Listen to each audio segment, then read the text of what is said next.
I just had to let you know you're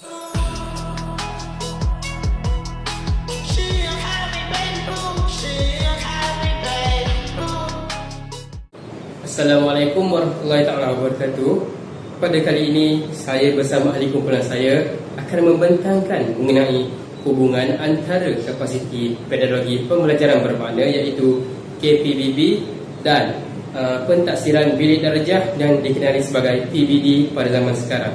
Baiklah, seterusnya saya akan memperkenalkan dahulu ahli kumpulan saya yang terdiri daripada saya sendiri. Nama saya Amar Mukri bin Zainuddin. Kawan saya bernama Muhammad Hanif bin Muhammad Rahim, dan yang terakhir Muhammad Ikhwan bin Yusuf. Tak lupa juga kepada pencarah kami iaitu Encik Hamidi bin Saleh dengan subjeknya pentaksiran sejarah. Okey, seterusnya kita pergi mula kepada pengenalan dahulu. Yang pertama, kita ada pengenalan kepada PBD serta KPPB. Baiklah, untuk pengetahuan penonton sekalian, pentaksiran bilik darjah yang dikenali sebagai PBD ialah satu pendekatan pentaksiran yang berterusan dilaksanakan pada zaman sekarang yang dilakukan oleh guru-guru bagi menilai perkembangan murid dari semasa ke semasa, di mana guru ni dia menilai murid secara holistik, iaitu menyeluruh dari segi aspek pengetahuan, kemahiran dan nilai-nilai murni daripada murid tersebutlah. Juga PBD ni dia juga tidak hanya menumpukan kepada pencapaian akademik semata-mata, tetapi dia juga memberi penekanan kepada proses pembelajaran murid itu sepanjang tahun, di mana apa yang murid buat semasa PDPD berlangsung dan apa yang murid dapat pada awal hingga akhir pembelajaran lah. Jadi seiring dengan itu, pelaksanaan kapasiti pedagogi pembelajaran bermakna ini iaitu KPPB di bawah program transformasi sekolah 2025 iaitu TS25 telah diperkenalkan bagi memperkukuhkan lagi kualiti pengajaran serta pembelajaran murid-murid dalam kelas. Sehingga KPPB ini juga menekankan konsep pembelajaran bermakna, iaitu apabila murid mendapat mengaitkan pengetahuan sedia ada serta pengetahuan baru untuk mengaplikasikan dalam kehidupan sekarang. Jadi untuk makluman penonton, untuk memahami konsepnya secara mendalam serta mengaplikasikan ilmu tersebut dalam kehidupan sebenar ni, ayolah kita dengarkan apa yang kawan-kawan saya membentangkan seterusnya. Bismillahirrahmanirrahim. Assalamualaikum warahmatullahi wabarakatuh. Bersama saya pula iaitu Muhammad Ikhwan bin Yusuf. Saya akan menerangkan kepada anda tentang sejarah bermulanya pentaksiran bilik darjah PBD ini di Malaysia. Baiklah, sebelum bermulanya PBD ini, kita perlu ketahui terdapat beberapa era yang berlaku sebelum bermulanya PBD ini. Baiklah, kita pergi kepada era awal iaitu pentaksiran tradisional, iaitu sebelum tahun 2010. Sistem pentaksiran di sekolah-sekolah di Malaysia banyak bergantung kepada peperiksaan berpusat sahaja. Contohnya, kita dapat lihat iaitu UPSR, PMR dan SPM. Guru di bilik darjah hanya menilai murid melalui ujian bulanan, peperiksaan penggal dan kerja rumah sahaja. Penilaian ini amat menumpukan kepada markah dan grade semata-mata, serta kurang memberi perhatian yang menyeluruh kepada perkembangan murid. Selain itu juga, pentaksiran pada waktu tersebut lebih bersifat sumatif, iaitu menghafal jika tidak, iaitu menilai pencapaian murid selepas proses pembelajaran berlaku. Contohnya, selepas peperiksaan baru kita dapat menilai murid tersebut. Berbanding dengan pentaksiran formatif yang menilai semasa proses pembelajaran, iaitu yang sedang berlaku pada ketika ini. Baiklah, pada tahun 2011 iaitu era kedua, pengenalan kepada pentaksiran berasaskan sekolah PBS.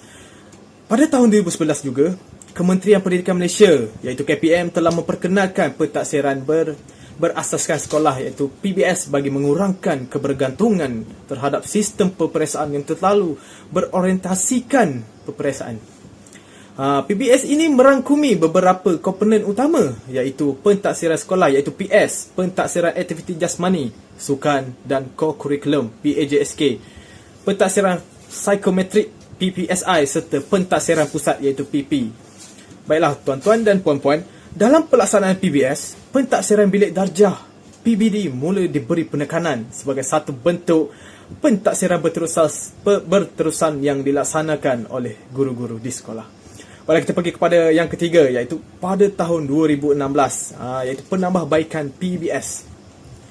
Bermulanya tahun 2016, PBS telah ditambah baik berikutan maklum balas berkaitan beban tugas guru yang semakin banyak, semakin menimbun.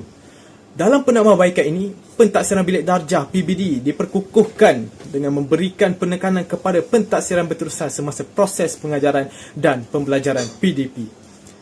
Guru juga digalakkan untuk menggunakan pelbagai kaedah pentaksiran, antaranya seperti pemerhatian, lisan, penulisan, projek, portfolio dan sebagainya. Selain itu juga, tahap penguasaan murid dinyatakan melalui band 1 hingga band 6 bagi menggambarkan tahap pencapaian mereka secara lebih jelas. Baiklah, kita pergi pula kepada tahun 2019, iaitu era keempat, iaitu PBD sebagai teras pentaksiran. Mulai tahun 2019, Kementerian Pendidikan Malaysia KPM telah menetapkan pentaksiran bilik darjah sebagai bentuk pentaksiran utama di dalam bilik darjah. Pemansuhan peperiksaan UPSR dan PT3 ini juga memberikan ruang yang lebih luas dan lebih jelas kepada pelaksanaan PBD secara lebih menyeluruh. Pendekatan ini juga menekankan perkembangan holistik murid yang merangkumi aspek kognitif, afektif dan psikomotor. Baiklah, yang terakhir iaitu era kini pada tahun 2020 hingga 2026. Pelaksanaan menyeluruh PBD. Pada masa kini, PBD dilaksanakan di semua peringkat sekolah selaras dengan kurikulum standard sekolah rendah KSSR dan kurikulum standard sekolah menengah KSSM. Guru juga menjalankan pentaksiran secara formatif bagi membantu pembelajaran serta secara sumatif untuk mengesahkan tahap pencapaian murid. Hasil daripada pentaksiran ini direkodkan dalam sistem pengurusan pentaksiran bagi memastikan pemantauan yang sistematik. PBD juga dilihat sebagai pendekatan yang lebih adil, menyeluruh dan mesra murid berbanding sistem peperiksaan semata-mata. Penonton sekalian sudah dengarkan apa maksud PBD. Jadi seterusnya kita pergi pula kepada KPPB, pergi kepada maklumat asas. Untuk pengetahuan semua, KPPB ni ia merupakan satu inisiatif yang dilakukan oleh Institut Pendidikan Guru Malaysia untuk membantu guru-guru ni untuk menerapkan pembelajaran yang lebih bermakna kepada murid-murid. Baiklah, kapasiti pedagogi pembelajaran ni ia merujuk kepada keupayaan seorang guru untuk merancang serta melaksanakan PDP yang memberikan makna kepada murid, pada pembelajaran murid yang melibatkan secara aktif. Baiklah, sebagaimana kita tahu, kalau zaman dahulu pembelajaran dalam kelas ni ia melibatkan satu hala, iaitu guru hanya memberi maklumat dan murid hanya mendengar. Tetapi untuk KPPB ni pula, ia satu transformasi di mana melakukan pendidikan itu secara dua hala. Pada katanya, guru mengajar di hadapan serta murid memberi respon kepada pembelajaran pada hari tersebut. Sebab itulah dalam KPPB ni, peranan guru ni dia bertindak sebagai fasilitator, iaitu di mana guru ni dia perlu membimbing murid, bukan hanya mengajar. Macam saya kata tadi, guru ni dia bukan sahaja memberi ilmu tetapi menerima respon serta memberi soalan kepada murid-murid untuk menghidupkan lagi suasana di kelas. Baiklah, seterusnya ialah merancang PDP yang bermakna. Apabila seorang guru ni dia berupaya untuk merancang PDP yang bermakna, ia dapat mereka satu aktiviti yang berimpak tinggi kepada murid-murid. Makna katanya, kalau zaman dahulu macam saya kata tadi, satu pembelajaran yang satu hala, kalau kita dengar satu hala bosan, maknanya murid sering mengantuk dan hilang fokus. Tetapi dengan adanya pembelajaran dua hala ni, murid lebih fokus dan lebih peka kerana tahu guru akan menanyakan soalan. Seterusnya ialah pentaksiran berterusan. Dengan adanya pentaksiran berterusan ni, guru dapat menilai perkembangan murid dari semasa ke semasa. Jadi guru ni dia perlu merekod pada awal tahap kefahaman murid serta pada akhir murid untuk menilai perkembangan sepanjang proses PDP berlangsung. Seterusnya kita pergi pada konsep pembelajaran bermakna yang lebih mendalam. Baiklah, untuk konsep pembelajaran bermakna ini saya silakan 3 perkara penting, iaitu mengaitkan ilmu baharu dengan pengetahuan yang mudah sedia ada. Baiklah, untuk poin yang pertama, kita ada pengalaman sebenar. Untuk pengalaman sebenar ni, murid dapat merasakan sendiri bagaimana suatu proses itu berlaku. Sebagai contoh, saya bagi contoh untuk subjek sejarah. Guru hanya sedang menceritakan mengenai alat yang digunakan oleh zaman prasejarah. Jika murid hanya mendengar, mereka tidak faham. Tetapi guru akan membawa ke muzium untuk memberikan satu pengalaman yang sebenar, di mana murid dapat melihat sendiri bagaimana ataupun rupa alat yang digunakan oleh orang zaman prasejarah pada zaman dahulu. Dan seterusnya, pengetahuan sedia ada. Sebagai mana yang kita tahu, konsep asas manusia ataupun konsep asas manusia ni, apa yang manusia makan dan apa yang manusia buat. Maknanya katanya, apa yang manusia makan dari dulu hingga sekarang adalah sama. Maknanya katanya, manusia makan daging, zaman moden makan daging, zaman dulu pun makan daging. Itu adalah pengetahuan sedia ada, di mana murid tahu apa yang manusia makan dari dulu hingga sekarang. Baiklah, yang terakhir soalan pencetus idea. Untuk soalan pencetus idea ni, guru ni dia perlu membantu murid dengan satu soalan yang dapat membuka minda murid dengan pelbagai soalan yang lebih kritis dan untuk membuka lagi pemikiran kritis murid-murid ini. Sebagai contoh, soalan yang dapat mencetuskan ideanya ialah guru bertanya kepada murid, kalau kamu berada di zaman dahulu, apakah alat yang kamu hargai pada zaman dahulu untuk kehidupan, untuk melangsungkan kehidupan pada zaman dahulu? Jadi dengan adanya soalan itu, murid akan berfikir dengan pelbagai alat yang digunakan oleh zaman prasejarah, apa satu alat yang mereka akan menghargai. Sebagai contoh, saya beri alatnya ialah kapak. Dengan kapak ni, mereka dapat menebang pohon serta memburu haiwan. Dengan adanya kapak ni, mereka akan menghargai kapak tu sebab mereka dapat melangsungkan kehidupan mereka untuk memakan daging serta menanam tumbuh-tumbuhan ataupun pokok-pokok. Yang seterusnya, kita ada memahami konsep secara mendalam. Yang pertama, perbincangan kumpulan. Mana katanya, jikalau satu pengajaran tersebut murid tidak faham, guru boleh membuat satu kumpulan ataupun beberapa kumpulan kecil untuk mereka ni berbincang sesama sendiri apa yang dibincangkan mengenai tajuk pada hari itu.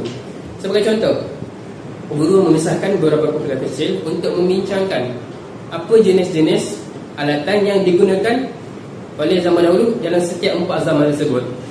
Sebenarnya soalan kebat. Soalan kebat ni macam saya katakan tadi, apakah alat yang dihargai ataupun dihasilkan yang paling penting orang zaman dahulu yang mereka digunakanlah. Yang seterusnya, analisis peristiwa. Untuk analisis peristiwa ni pula, murid ni dapat membayangkan bagaimana situasi orang zaman dahulu. Sebagai contoh, mereka dapat membayangkan bagaimana orang zaman dahulu ni dia berburu haiwan untuk memakan daging. Yang seterusnya, yang terakhir, iaitu mampu mengaplikasikan dalam kehidupan sebenar. Yang pertama, komunikasi. Apabila mereka faham ataupun tahu apa jenis alat yang digunakan, mereka boleh berkongsi dengan rakan-rakan apa jenis alat itu dengan melalui komunikasi ataupun komunikasilah. Yang seterusnya ialah proses dan hasilkan produk. Untuk hasilkan produk ni, guru boleh bagi satu tugasan kepada pelajar. Yang contohnya, sila hasilkan satu alatan yang digunakan oleh zaman dahulu dengan barang-barang terpakai. Contoh, murid boleh guna kayu terpakai ataupun botol terpakai untuk membuat satu mata kapak pada zaman dahulu. Sebenarnya ialah penyelesaian masalah. Untuk penyelesaian masalah ni, murid tahu bagaimana untuk menyelesaikan masalah yang timbul semasa pembuatan projek itulah. Mana katanya, jikalau tak ada satu barang ni, mereka boleh gunakan barang yang lain. Itu untuk konsep pembelajaran bermakna. Seterusnya, pergi pula kepada elemen 6C yang terdapat dalam KPPB pada zaman kini. Yang pertama, elemen 6C adalah komunikasi ataupun communication dalam bahasa Inggerisnya. Di mana komunikasi ini digunakan, iaitu murid mampu untuk berkomunikasi dengan rakan sebaya ataupun berkongsi pendapat ataupun menolong murid-murid rakan-rakan lain jika mereka tidak faham tentang pembelajaran pada hari itu. Sebagai contoh, guru meminta murid-murid untuk melakukan satu pembentangan tokoh pada hadapan kelas. Dengan ini mereka dapat melatih komunikasi mereka dengan lebih baik. Yang kedua pula ialah kolaborasi ataupun collaboration, iaitu bekerjasama dalam kumpulan. Macam saya katakan tadi, guru memisahkan murid ini dalam beberapa kumpulan kecil, kemudian meminta mereka ni membuat satu projek timeline sejarah, di mana mereka perlu membuat satu peta alih di mana setiap 4 zaman tu, mana katanya bermula dengan zaman Paleolitik, Mesolitik, Neolitik dan zaman logam. Yang seterusnya adalah pemikiran kritis.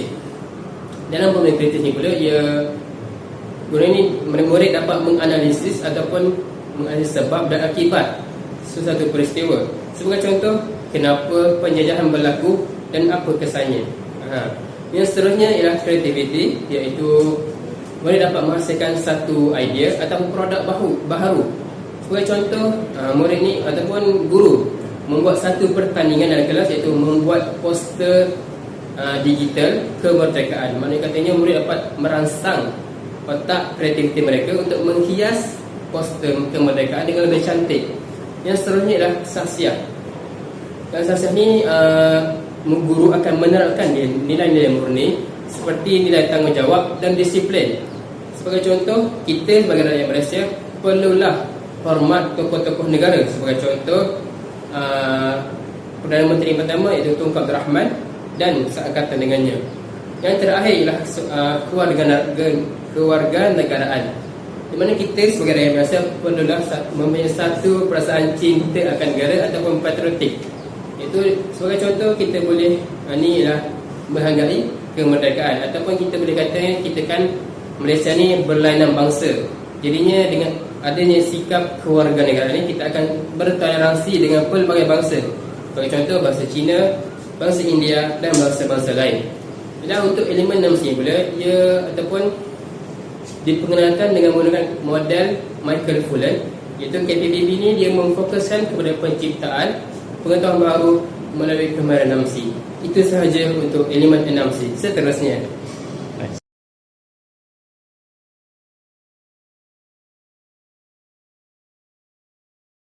Seterusnya, mari kita lihat dengan lebih mendalam mengenai aspek pelaksanaan kapasiti pedagogi pembelajaran bermakna atau KPPB dalam proses pengajaran dan pembelajaran PDP.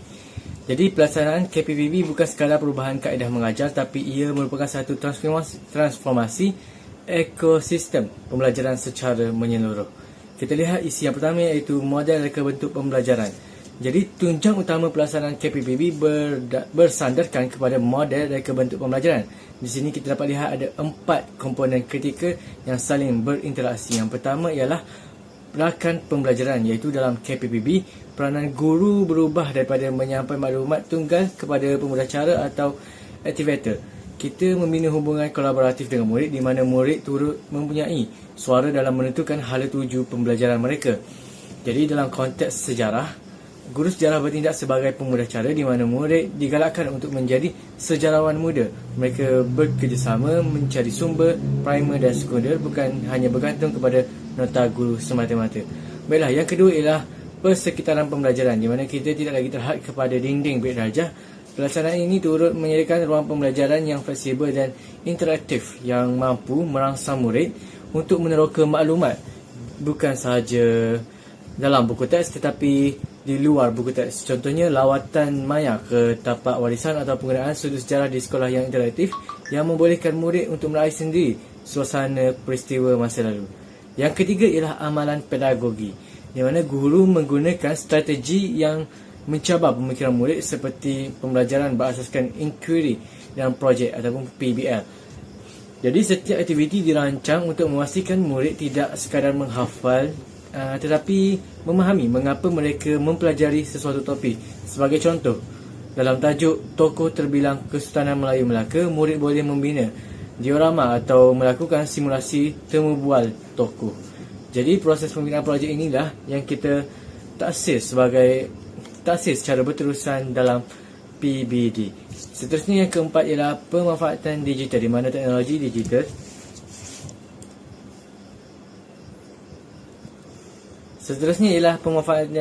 mana teknologi digital diintegrasikan bukan sekadar sebagai alat bantu mengajar tetapi sebagai pemangkin untuk murid mencipta pengetahuan yang baharu, bekerjasama secara real time dan mengakses sumber global.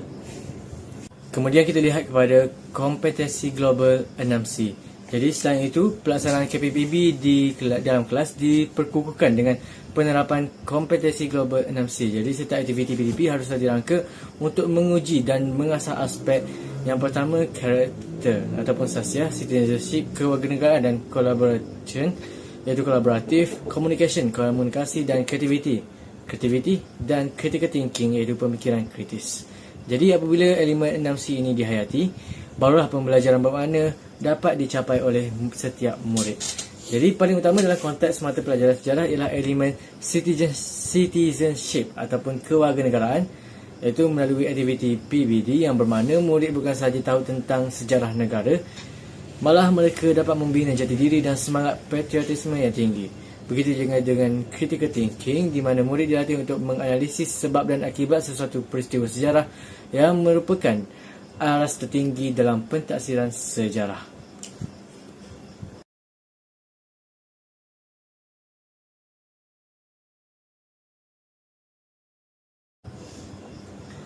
Seterusnya kita akan lihat kepada fungsi KPPB dalam pemerkasaan pentaksiran bilik darjah, khususnya bagi mata pelajaran sejarah. Mengapa KPPB menjadi pemangkin utama dalam transformasi PBD kita pada hari ini? Jadi terdapat 4 fungsi kritikal yang perlu kita fahami. Yang pertama ialah membudayakan pembelajaran bermakna atau deep learning. Jadi pertama, KPPB berfungsi untuk beralih daripada pembelajaran permukaan atau surface learning kepada pembelajaran bermakna. Jadi dalam sejarah, fungsi ini sangat vital atau sangat penting. Murid tidak lagi sekadar menghafal tarikh kemerdekaan atau nama tokoh secara mekanikal. Sebaliknya, KPPB membolehkan murid menghubungkaitkan peristiwa masa lalu dengan impaknya terhadap kehidupan mereka pada masa kini. Jadi inilah fungsi utama KPPB, iaitu memberi jiwa kepada fakta sejarah melalui pemahaman yang mendalam. Kemudian yang kedua ialah KPPB berfungsi untuk meningkatkan kualiti dan keautentikan pentaksiran. Jadi melalui tugasan yang dirancang secara KPPB, guru dapat melihat bukti pembelajaran yang lebih nyata. Sebagai contoh, apabila murid menghasilkan satu dokumentari pendek mengenai warisan tempatan, guru bukan sahaja menilai pengetahuan fakta mereka sahaja, tapi juga menilai kemahiran mereka untuk mencari sumber, kreativiti dan kerjasama kumpulan. Jadi pentaksiran menjadi lebih adil dan menyeluruh kerana ia menilai proses bukan sekadar hasil akhir semata-mata. Yang ketiga ialah KPPB berfungsi untuk memupuk agensi murid. Jadi dalam konteks sejarah sekolah rendah, KPPB memberi ruang kepada murid untuk membuat keputusan tentang bagaimana mereka ingin menunjukkan pemahaman mereka terhadap topik pembelajaran. Jadi adakah melalui lakonan, penulisan kreatif atau pembinaan model? Fungsi ini secara tidak langsung meningkatkan motivasi intrinsik murid untuk menerangkan sejarah dengan lebih seronok dan bermakna tanpa merasa mereka sedang diuji. Jadi isi yang keempat ialah akhir sekali, iaitu fungsi KPPB adalah untuk merealisasikan kemenjadian murid yang holistik. Melalui kompetensi inovasi yang diterapkan, KPPB memastikan PBD subjek sejarah melainkan murid yang bukan sahaja tahu sejarah tapi mempunyai jati diri nasional yang kukuh, berfikiran kritis dan mampu berkomunikasi dengan yakin. Ini selaras dengan aspirasi transformasi sekolah 25, iaitu melahirkan model insan yang kompetitif di peringkat global namun tetap berpijak di bumi yang nyata sebagai anak watan Malaysia. Jadi secara ringkasnya, fungsi KPPB dalam PBD sejarah adalah untuk memastikan setiap penilaian yang dilakukan membawa makna yang besar kepada perkembangan intelek dan sasiah murid secara berterusan. Akhir sekali, pelaksanaan ini memerlukan kejelasan guru. Jadi sebelum memulakan projek sejarah, guru perlu menetapkan objektif pembelajaran dan kriteria kejayaan yang jelas. Ini sangat penting dalam PBD supaya murid faham apakah bukti pembelajaran yang perlu mereka tunjukkan, sama ada melalui lisan, penulisan atau hasil kerja yang kreatif bagi mencapai tahap penguasaan atau TP yang disasarkan. Jadi secara tuntasnya, apabila KPPB dilaksanakan dengan mantap dalam subjek sejarah, PBD tidak lagi menjadi satu permainan ujian tetapi suatu proses penentuan ilmu yang menyeronokkan dan memberi impak jangka panjang kepada kemenjadian murid sebagai warga negara yang prihatin. Baiklah tuan-tuan, kita pergi pula kepada yang terakhir iaitu kesimpulan. Baiklah, kesimpulannya, pelaksanaan pentaksiran bilik darjah PBD berasaskan kapasiti pedagogi pembelajaran bermakna KPPB memainkan peranan yang sangat penting dalam meningkatkan kualiti pembelajaran murid sekolah rendah.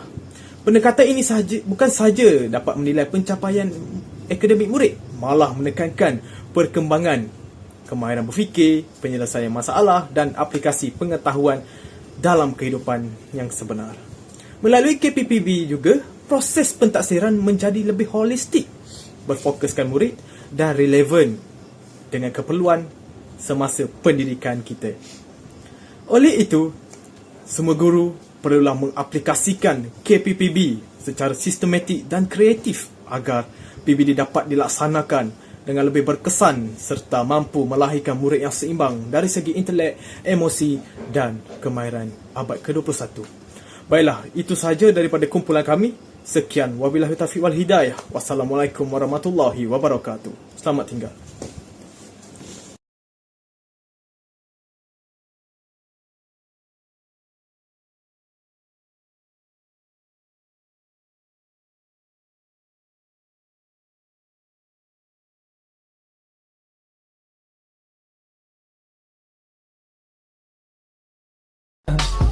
I just had to let you know you're